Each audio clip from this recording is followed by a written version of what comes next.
Hey guys, how you doing? Welcome once again. Following on from the last few videos that I've made, we're going to keep going with the genres.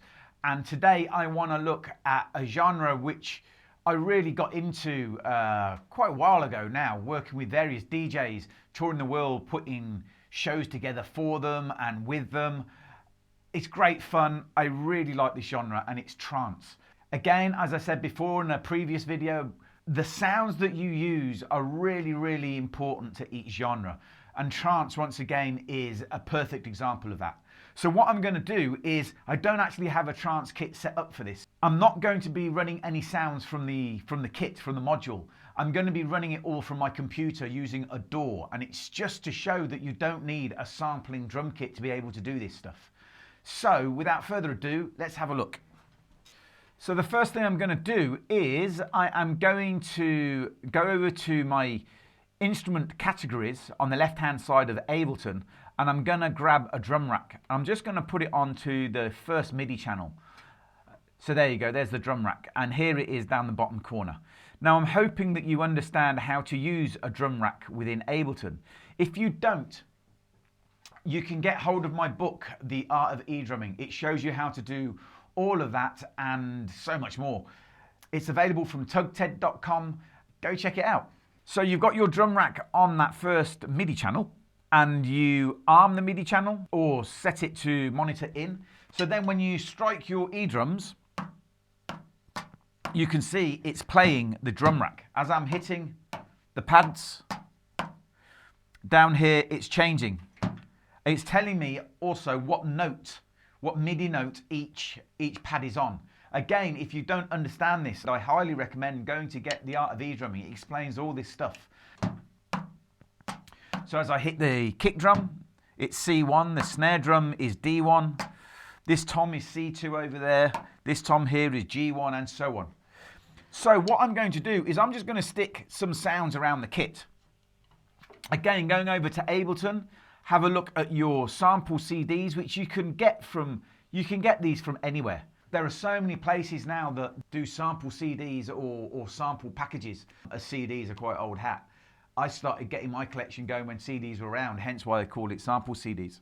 So I've clicked down here, I've added a folder. The folder that I've added is called sample CDs, and in there, as you can see, I've just got loads of samples. This is just a few of them. And I've got one down here called Trance. If I open Trance up, within there you have all these other folders. FX, hats, kicks, loops, perks, snare. So the first thing I want to look for is a kick. I want to find a kick that I like. So you can start auditioning these just by clicking on them.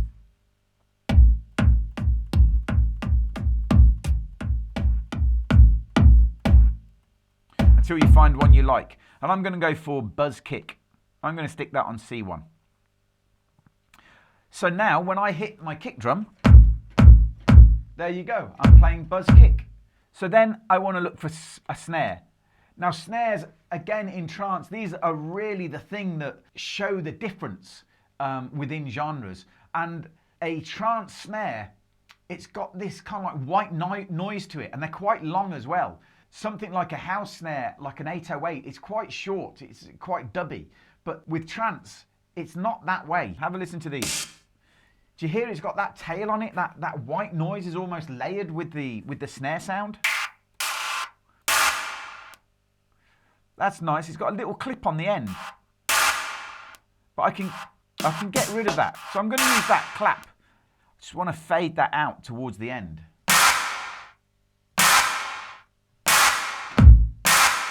And then we need a hat. So if we go up to the hats, and again, audition, what's there?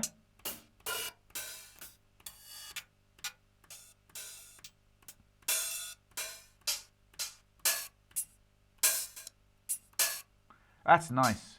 So I want to put that, need to find where that is. That's on G4. So I want to grab that hat and stick it on G4. There you go. So there you go. That's a little bit loud. So I'm just going to bring the volume of that clap down.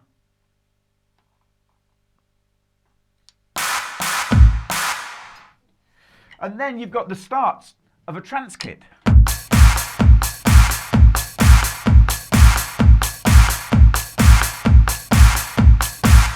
The other thing between these genres is obviously tempo.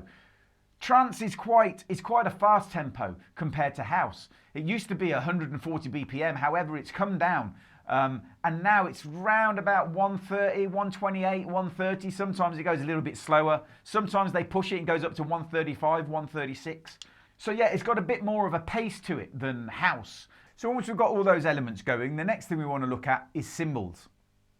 There's a couple of things that they use when it comes to the cymbal selections within trance. First of all, there's a lot of swells, and then the cymbals themselves, again, a bit similar to the snares. They're quite long. They've got a lot of effect on there as well. So let's see if we can find some little bits which we can put around the kit. Going back over to my DAW, I have a look at my sample CDs and I go to my cymbal selections, which I have in, I have some here within my own drum samples. So let's see what we've got. We've got some crashes here. That's pretty cool. So that's going to go on to C#2. And again, I just want to get involved in that fade out. And that's quite long, as you can hear. Typical of trance. Can actually make that a little bit shorter because it is really long. Bring that to about 8 seconds. There you go. And then the other one was a swell. I want to get a swell going on. So we'll put the swell on this cymbal over here. And that's happening on A2. So let's see what we've got swell-wise. So 18 with a bit of chorus. I'll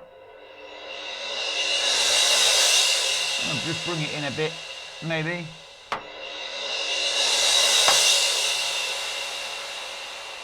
Bring the volume down as well.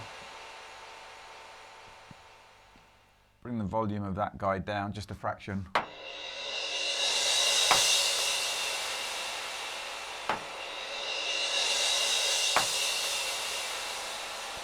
Okay, so now we've got some cymbals going on as well.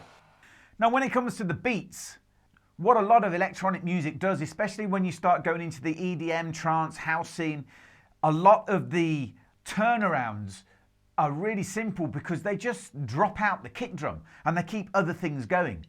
If you're just playing your groove,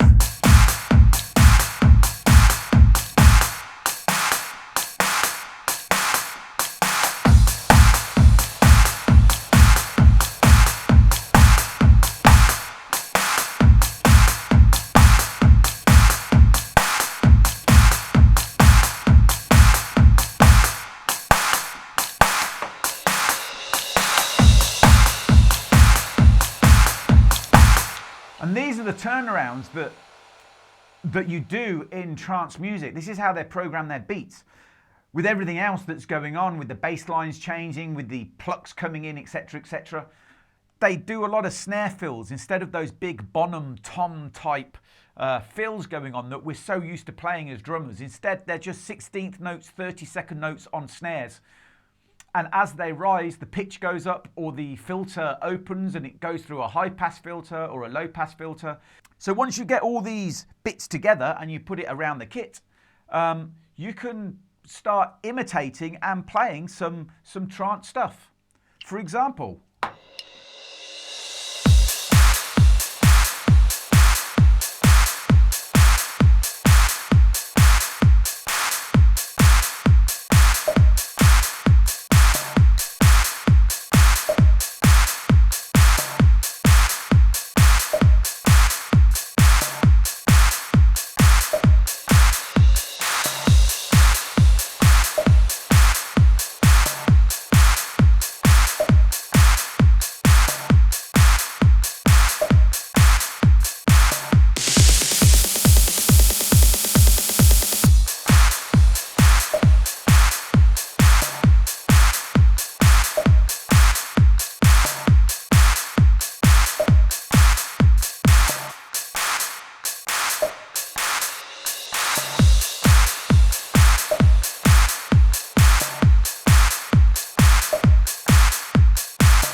yeah, there you go. That's an insight into trance and how you can get it going on your kit. Again, this isn't going through the module. This is all coming from Ableton. So once you've got your kit set up, simply save it as you would in your module, and it's there forever. You could just drag it up and put it on a channel, and you've got a trance kit working for you straight away. I hope once again you get an insight into what is required from a trance setup, and also how you can go about putting it together. Join me again for another video next time, where I'll be looking at another genre. And as I said earlier, go and get the book, tugted.com, if you didn't understand how to get the DAW going. If you've enjoyed it, hit the subscribe button on YouTube, like it on Facebook, and if you've got any questions, don't hesitate to get them across. And I will see you next time for another How the Do I Do That. Thanks for watching, and take it easy. See you guys.